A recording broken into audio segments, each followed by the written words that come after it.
Hey everyone, welcome to the podcast. Today we're diving into something I think many of us struggle with, comparison.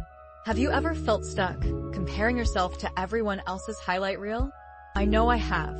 Absolutely. Sarah, it's so easy to fall into that trap. That wilderness of comparison, as some might call it. It's a barren place, fueled by social media and the constant barrage of curated perfection. Exactly. For years, I measured my worth by other people's standards. My joy withered, and anxiety flourished. I grew up in church, but faith felt more like a set of rules than a real relationship. Anxiety owned me, especially during college. It really pushed me to the edge. That sounds incredibly difficult. So what changed? One night, I just prayed. Not perfectly, just honestly. I cried out, "God, I can't do this." And he met me there. It reminds me of 2 Samuel 3 verse 17, which says, "Abner had communication with the elders in times past. You sought for David to be king." God knew my heart's desire for something more, even when I didn't fully understand it myself. That's a powerful moment.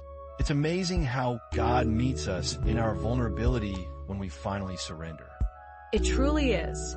My faith journey hasn't been a lightning strike, more like a seed planted in dry ground, just like our worship theme of seeds of hope. Slowly, it began to grow. I realized God wasn't interested in my perfection, but in my heart.